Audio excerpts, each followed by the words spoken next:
In this video, we will teach you how to configure OBS Studio in minutes. So let's get to it.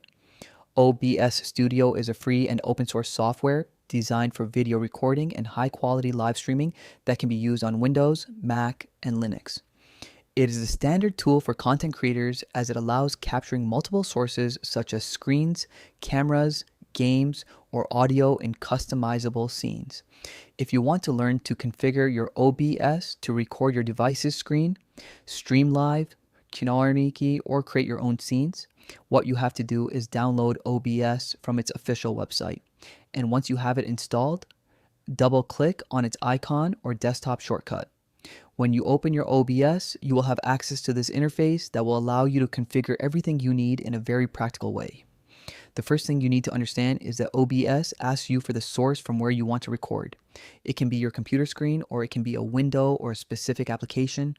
The first thing we have to understand in OBS is that it works with different scenes and captures, so you have to configure what you want to capture or record on your device to be able to configure everything else. For that, we have to go to the display capture section. Here in the bottom section, we have a plus symbol that will allow us to add a video or audio source to capture. If we tap on this symbol, a full menu appears that will allow us to choose all the different options we have.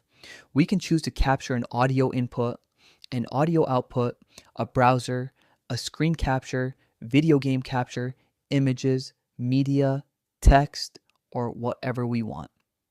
In this case, let's suppose we want to record our computer screen.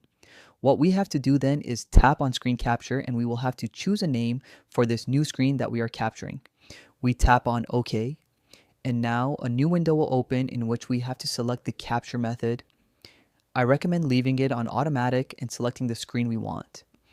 In this case, we have two screens installed on our computer. The first screen is where we have the OBS. As you can see here, there is a preview of our OBS Studio. And the second screen is the screen where I am running the audio capture program.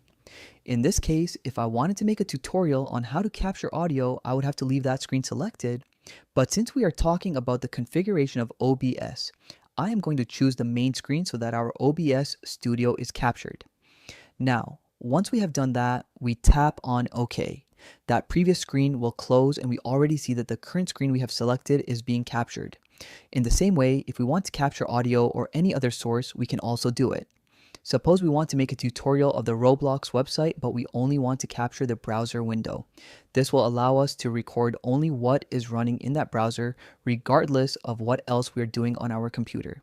So for this, we go back to the capture section, tap the plus symbol, and touch the window capture section.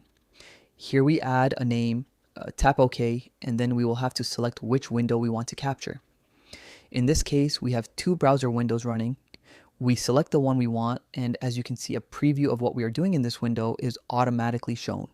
Everything I do in the window will be captured once I press OK, and I will be able to start the recording of my tutorial.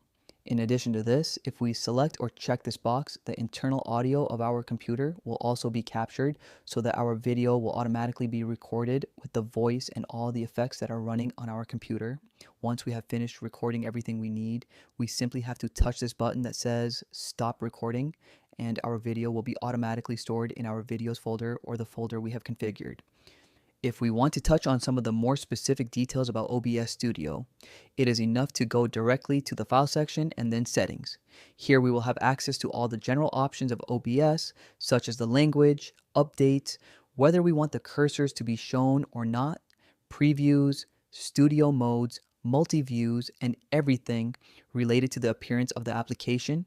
We can also perform live broadcasts from our computer, the quality and configuration of our video and streaming or recording, audio options in case we have several audio channels to record, video resolution options, aspect ratio, and we even have a section that will allow us to configure keyboard shortcuts to facilitate work within OBS Studio.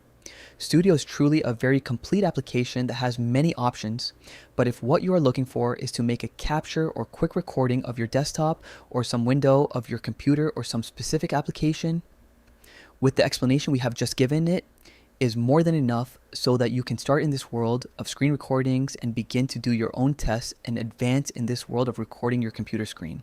From there, you can make tutorials or you can broadcast live depending on what you want to achieve.